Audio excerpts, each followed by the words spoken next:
From MinTech, the Micro Nano Technology Education Center, this is Talking Technicians, the podcast about technicians, who they are, what they do, and where they come from. I'm your host, Peter Kazarnoff. I teach technicians and engineers at Portland Community College.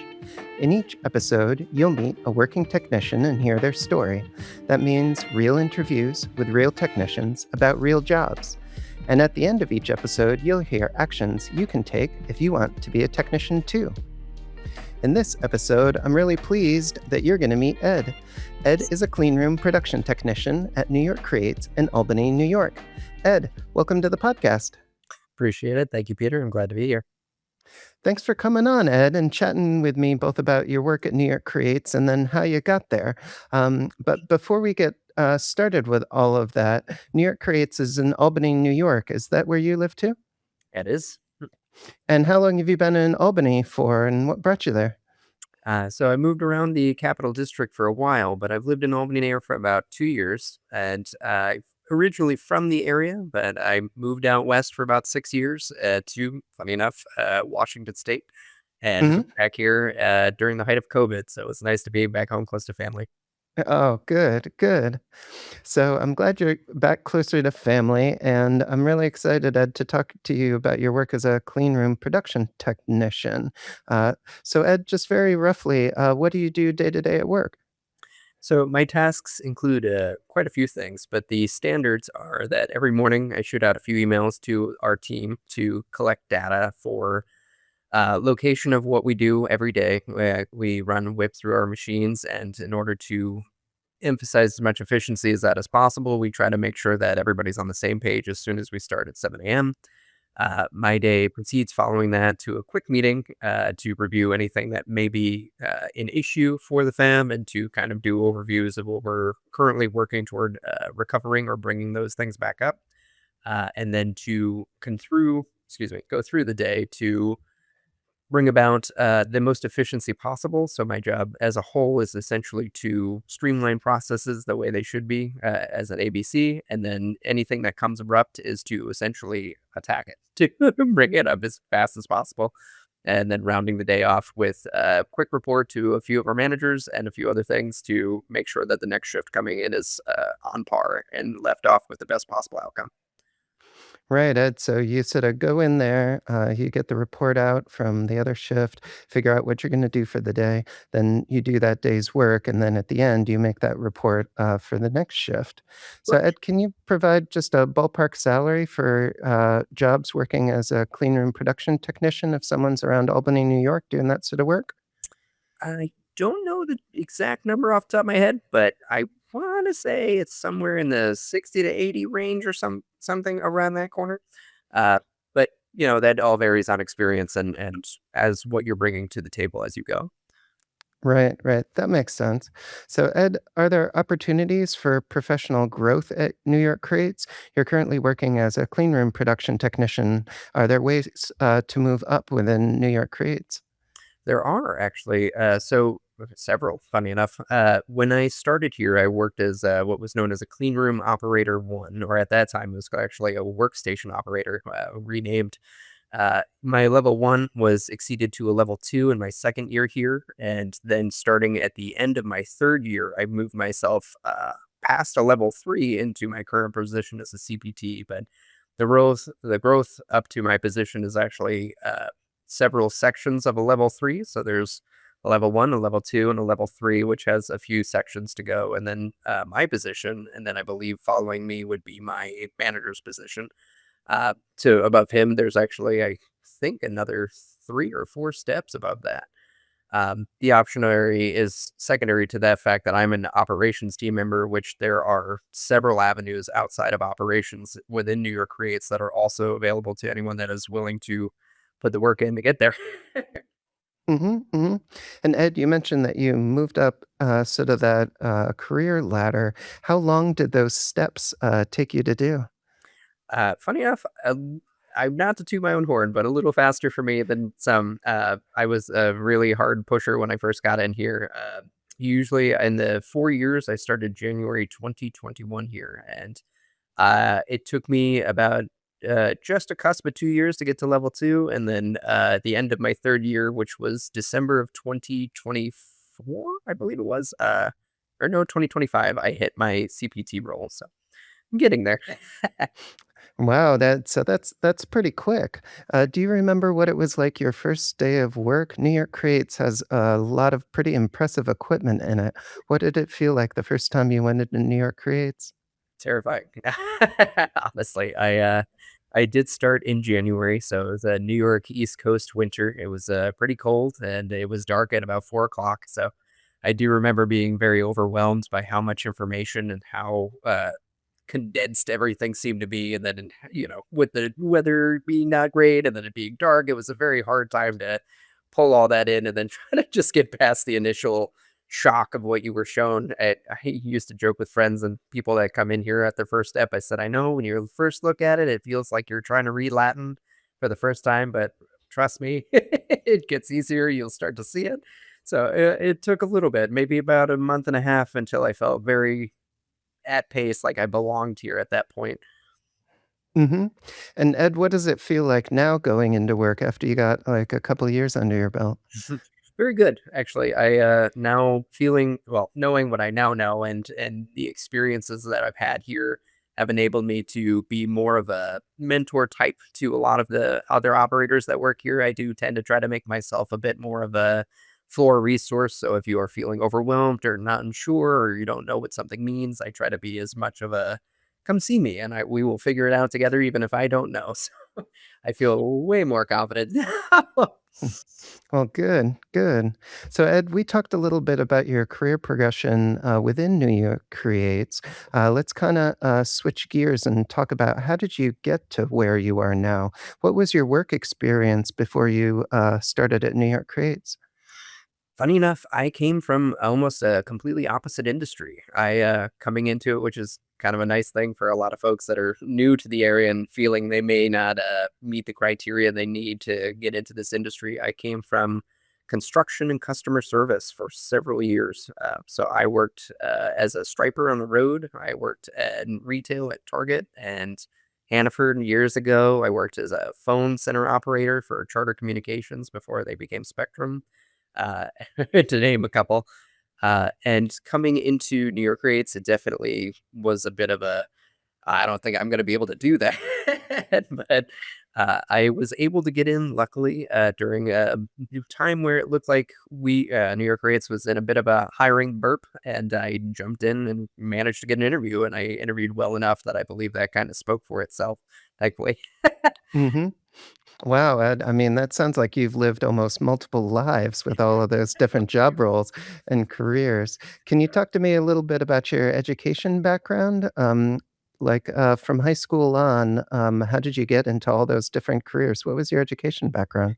So funny enough, I finished high school and I started at Hudson Valley when I was 18. And I went in for sadly only 2 semesters. I went in for criminal justice. And after a few court sessions of sitting in, a few ride alongs, and a few prison visits, I kind of thought that might not be the path for me at a very young age. I think I may have overwhelmed myself with how much of a different world that was and kind of stepped back and said, "Yeah, this is not for me." But I also didn't know at that time what really I wanted to do with myself. So I chose to kind of start working just like most people do at that time. And I dove right into my stepfather's business with striping, and he granted definitely a very rough job, much more than I was very familiar or used to. So it taught me a lot about how hard the workforce can be and kind of like how much you might desire a job that doesn't require your back to break every day. So I've moved around a lot from that. As I said, I did move to the West Coast. I had lived here for a while, been moving around jobs, trying to find a career path that suited me.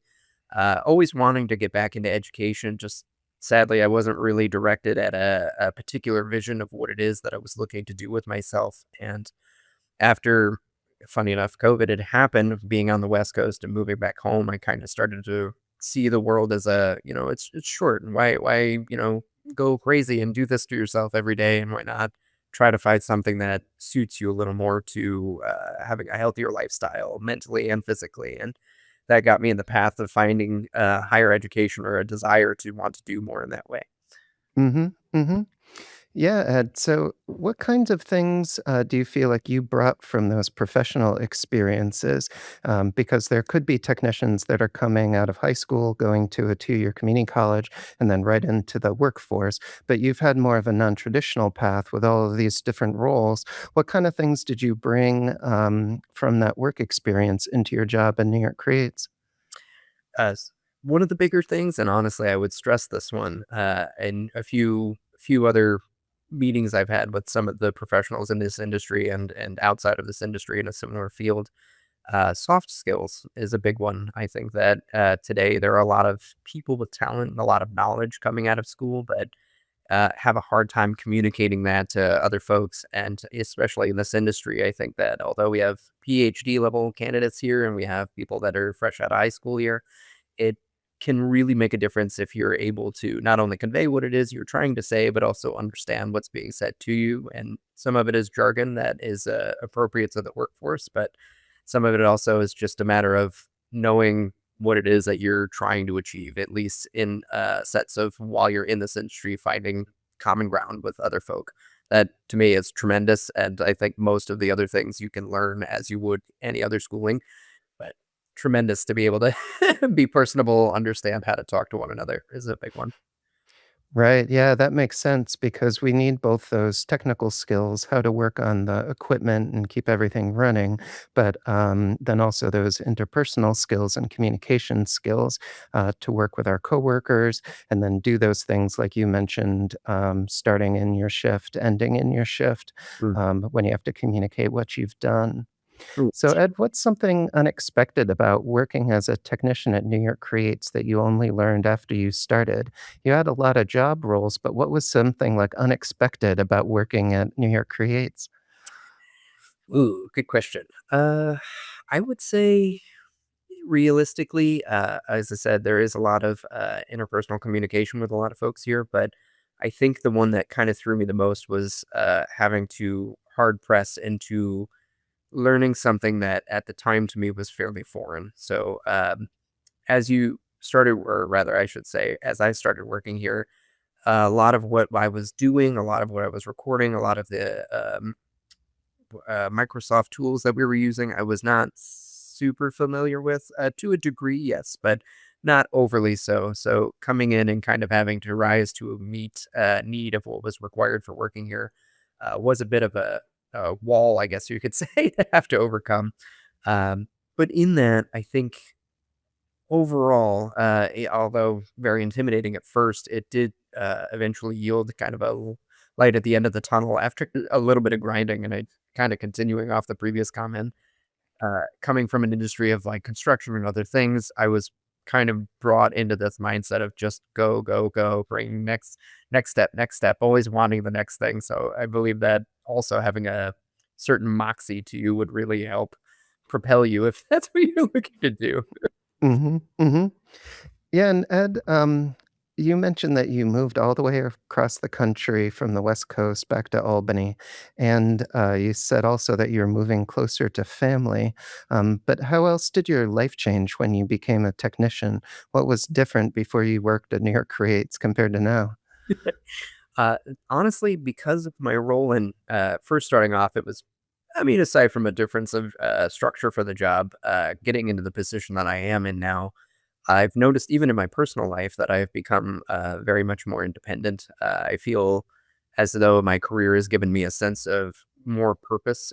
So when I'm out and about doing my daily days with my family, with my friends, I do feel a sense of uh, I'm not sure exactly how to phrase it, but uh, stability, I guess, would be a better part. I do not feel as nervous or anxious as I did when I was younger. I feel confident where I'm at. I don't have any kind of thin ice or nerves racking at me anymore. So, in the day to day, and I do feel even more so just doing daily tasks. I feel more confident in when I'm going to do anything I normally do, from the grocery store to buying a new car, whatever it might be. I have a sense of I've accomplished something, so I feel more apt and ready to go when it comes to other scenarios, and that's been a big one for me. Right. Yeah. I mean, from what we were talking about earlier, Ed, that makes sense that you've got this like confidence and stability because you're at New York Creates and there are different positions that you've moved up through, and there are other positions. And right now, like your job position is stable. You've been in it at a long time. And so, Mm. like, that gives us the freedom to like make decisions, change our lives. Yeah. And do things like, get cars, like move apartments, stuff like that.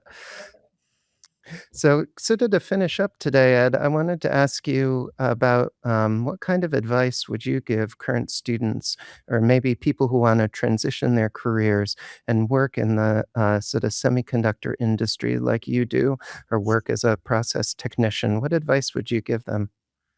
Honestly, I would encourage it greatly, especially in this industry. I think even our president had once said that the greatest threat to semiconductors at this point in time is talent. At this point, we are a thriving industry. Semiconductors has been around. My mother actually worked at Harris Semiconductor in Florida years ago when she was in her 20s. And now it's funny to kind of feel like I got a pass torch in a small way. But the industry is ever growing. Even at New York Creates, it's a phenomenal industry that is still bumping into the future and doing so very rapidly. It is matching with trades as of today, which is crazy to say. I mean, even when I was a kid, I believed that electricians, plumbing, and carpentry was the way to be. But it's moving into an industry that now it's available to more and more people. It is a growing industry that honestly, if you even have a hint of it, I suggest it. It's just a tremendous industry to be in and one that will take care of you for a long time with a lot of stability and a lot of job security. And I love that. So I encourage it greatly. Well, I think that's great advice. And like your non traditional career path, that also illustrates that you don't have to get a master's degree or a PhD to work in the semiconductor industry. And once you start, then you can like move up within that industry as well. Hmm. So, Ed, thank you so much for being on Talking Technicians today and talking with me about your work at New York Creates. Thank you, Peter. I appreciate all your time and thank you for other questions. Yeah, please keep in touch. I will do. Thank you.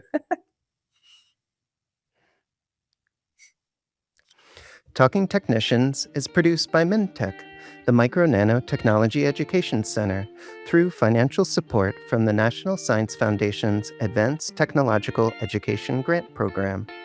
Opinions expressed on this podcast do not necessarily represent those of the National Science Foundation. Join the conversation. If you are a working technician or know someone who is, reach out to us at info@talkingtechnicians.org. We're always looking out for great guests to share more stories with you.